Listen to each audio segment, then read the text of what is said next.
Well, we just got the official breakdown for how trading will work in Pokemon trading card game Pocket. We'll cover all of that and the surprising fan reaction in today's video.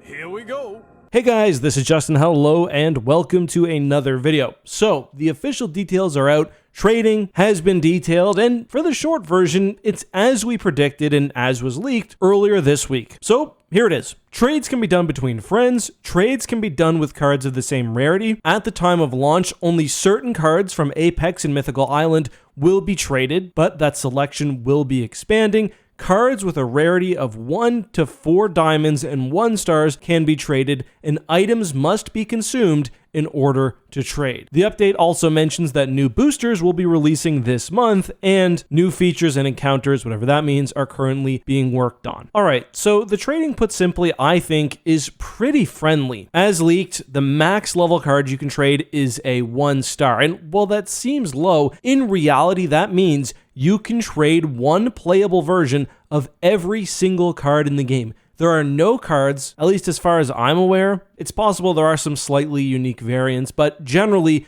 no meta cards which exist only in a 2-star form or above. So put practically, you can't trade every version of Mew, Celebi, Pikachu, Mewtwo, but there's at least one playable version of each card which you'll be able to trade for. So I think this is really great. Even if you're having poor luck, there's no way you'll be able to lock yourself out of meta decks now. For example, I still, to this day, and I mentioned this in a past video, have not pulled a single Gardevoir. The first thing I'll be doing once trading opens is either asking my buddies for one or taking advantage of one of you guys, my viewers, and making just a completely unfair trade. I think it's completely ludicrous that people were expecting higher tier cards to be tradable. The entire point of these games is that you want players spending a load of money to complete their deck and their binder. Almost every other gacha game puts new players and free-to-play players at a serious disadvantage, as the best cards will usually be somewhat limited, either in pull rates or sometimes behind actual paywalls. This game has already been extremely free-to-play friendly. If you've been playing for any amount of time,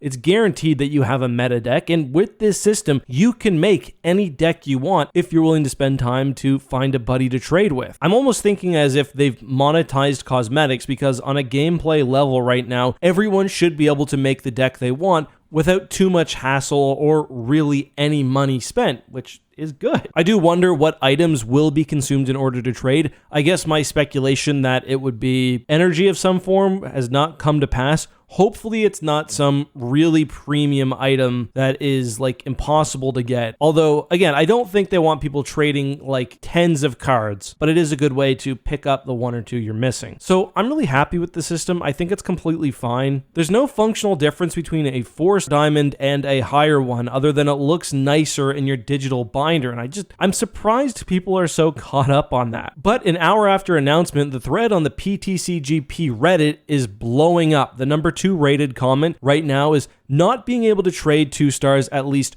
really makes me want to drop the game. I think wanting to drop the game because you can't immediately have every shiny version of the cards you want is just kind of ridiculous. Facts. I only wanted trading so I can trade my extra 2 stars for the one I'm missing, so I'm just not going to be able to complete the whole set. Okay, I mean, it's a free-to-play game. Like, this is so dramatic. For people that have been playing since launch, this is almost pointless without 2 stars, right? I imagine most people are at a point where it mainly is the 2 stars and crowns they need to complete their sets. I think a lot of free-to-play players are still missing cards. I'm not totally free-to-play, but there are cards that I need duplicates of. For example, I'd like a second Pidgeot, and I'm still missing like 3 or 4 basic cards from the first set and 3 from the second. Again, Gardevoir, what is going on? You know what? I'll actually go further than that. I am happy that it's limited to 1 stars, and not because I particularly like the corporation or want to simp for the corporation, but because I am happy with whales subsidizing the game for the rest of us. People are going to spend stupid amounts of money trying to get these shiny cards, which functionally are the exact same and will have no value when the service ends. And hopefully that revenue stream keeps things reasonable for the rest of us. Anyway, I think like Reddit is not necessarily a representative of how ordinary people are, because most people who play the game don't spend $1,000 on it and don't have copies of every card, especially with the new boosters coming out, which will eventually be added. So I think this system is good for most people, while still incentivizing spending on the game. So I'm happy, but I know some of you will probably disagree, especially if you do have repeat crowns or repeat 3 or 2 stars. But let me know your thoughts down below. Before we end this video, I am going to jump in-game because this one is shorter. Let's try out a deck, and I'll see you on the other side. All right, so let's hop into the final battle. And also, on the note of trading, I think it's fair that I complain, given that, as you can see in the top, I've pulled 2,300 cards and still don't have a single crown. Although I guess trading wouldn't really impact me anyways, because you need a crown to trade for a crown if it were possible. But I thought today, instead of trying one of the meta decks or high usage decks like I usually do, we would look at one that I simply just threw together for one of the offline deck challenges. There was one where you had to win a battle with all normal type Pokemon, so this is the deck that I threw together. Obviously, normal types right now are best used in other decks, at least in my opinion. There's no double normal energy like there is in the trading card game. So I just used whatever type of energy I had to keep it a little fun.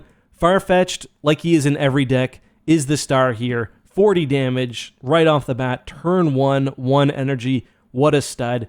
We've got the Pidgeot line with, I've only got one Pidgeot EX, so I also threw in the other variant. Then Jigglypuff and Wigglytuff. But let's try it. I've not tried it online yet. So we'll see how it goes. I was able to easily defeat the offline deck, but I fear against a proper meta deck and a human player, we might have a bit of a hard time. Level 36 player, probably not going to be good. But he won't know what's coming. That's the benefit. I swear to God, if we're playing a Gyarados Wall deck, I'm going to scream. But Farfetch'd right away, and Jigglypuff and Wigglytuff. So we actually got a great start. We got all the basics we wanted. This, I'm guessing, is probably a Celebi deck. Nothing I can do here. Honestly, with Farfetch'd, you always just want to go turn 2. I'd have him down to 40 health. Or 30 health, rather. So that would have been nice. But yeah, there's Celebi. So I'm guessing Snivy is probably just going to be a sacrificial lamb as Celebi charges his ion cannons here. But, you know, through Wigglytuff, anything is possible. I'll say that.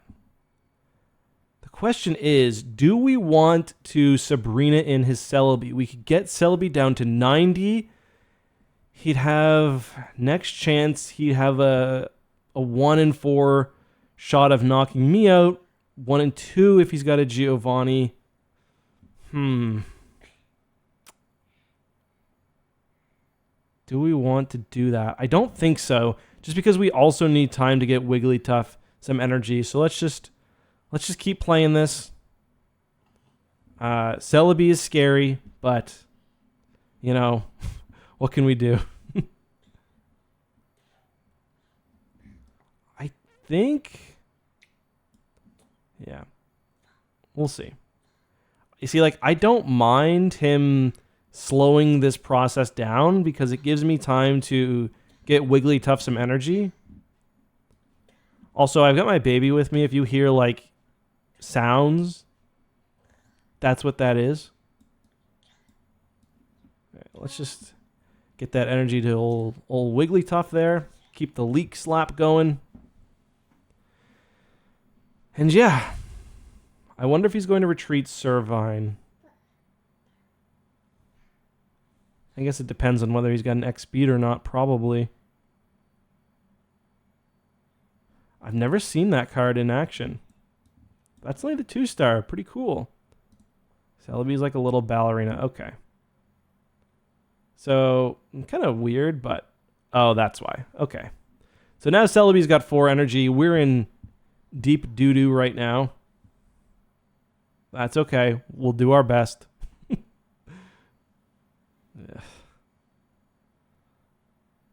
Poor Farfetch'd. Just getting annihilated. You can't win them all. You cannot win them all. But that's okay. We will throw our other Farfetch'd up as a sacrificial lamb. There's no point in giving him the leak slap damage just because do I want to Sabrina him first? Just see what he does. Maybe? Let's do it. So he may not know. Okay, yeah. That doesn't help us any. But the way Sabrina works with energy, I was kind of hoping he might put Superior in there, seeing that it's got a 2 energy retreat cost, and assuming that the doubling up effect helps that. It doesn't. You actually do need 2 energy on the card if you want to retreat. But a moot point, as he did not do that. And really, I've kind of made things worse for myself, because if I kill this one Celebi, he'll just going to pop this one in. But it's all good. No worries. Everything's fine. Would really love to get a Pidgeot, or Pidgeotto rather, but it's the way of the world, I guess. We will go ahead and leak slap now. Okay, and I'm guessing he'll probably switch. Well, I don't know if he's got an X speed or not. I think I usually run one in this deck. Yeah. So that's actually good for us. It's extra good if he puts... I mean, let's be clear. Nothing about this situation is good. This is all very bad.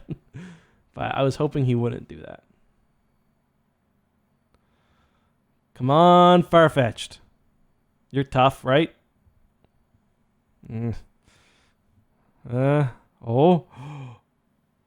Oh my god. Let's go, buddy. Let's go, Farfetch'd, against all odds.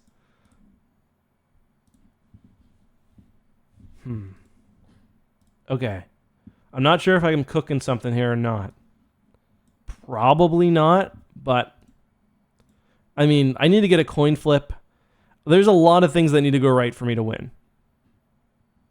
Come on. Stay asleep, you bugger. You can't retreat if he's asleep either. Oh, yes!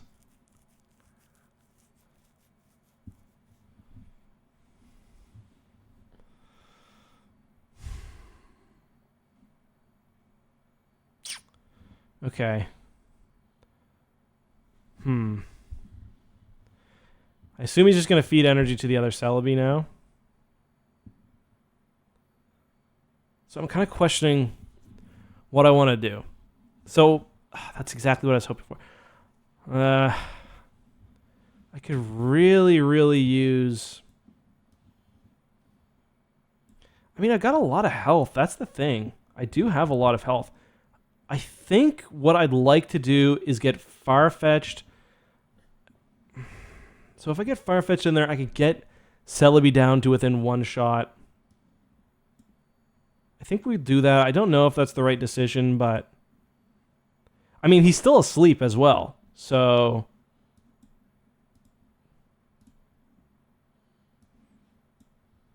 Yeah, he's still asleep. Anything could happen. Anything could happen. Stay asleep, you oh my goodness, this Farfetch'd is doing work.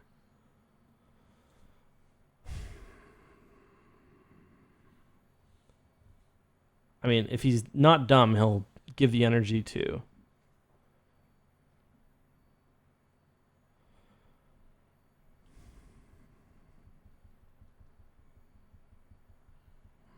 Okay. So yeah, he's not dumb. Stay asleep. Come on. Come on.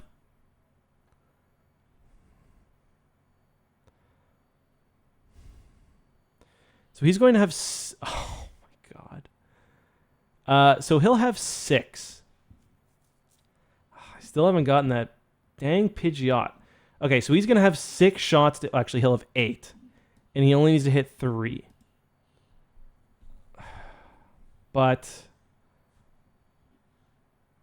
the longer I push, I think I've got another Sabrina in my deck, but I think maybe... I'm just trying to think if I want to try to wait out for another Sabrina.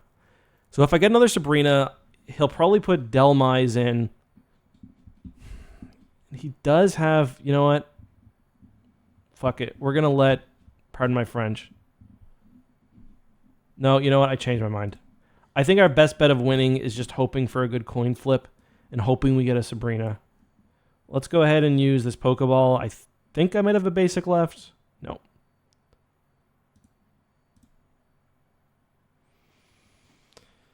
So now we got to believe in the heart of the cards, basically. He's going to have 8 flips. And yeah, we can...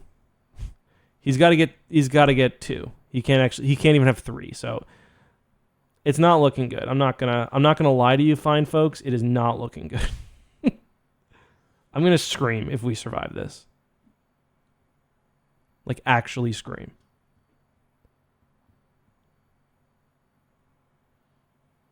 Come on. Okay.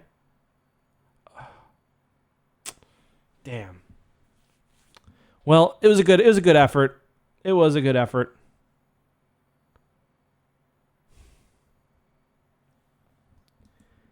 Having that Pidgeot would have made a big difference. I truly believe that. Because we could have killed that first Celebi. Maybe got one of his backline cards on. But that's what happens when you play with a non-meta deck. If you have a non-meta deck you'd like to see me try out next episode, let me know, or maybe I'll run another one with that. Keep that one going until we win. Let's end the video, though, with our pack opening. I know I can. That's why I'm clicking the buttons. Again, let's all collectively cross our little toes for a Gardevoir. I've been pulling just... You're teasing me now. I've been pulling such nonsense. Just pure nonsense. See you guys next time.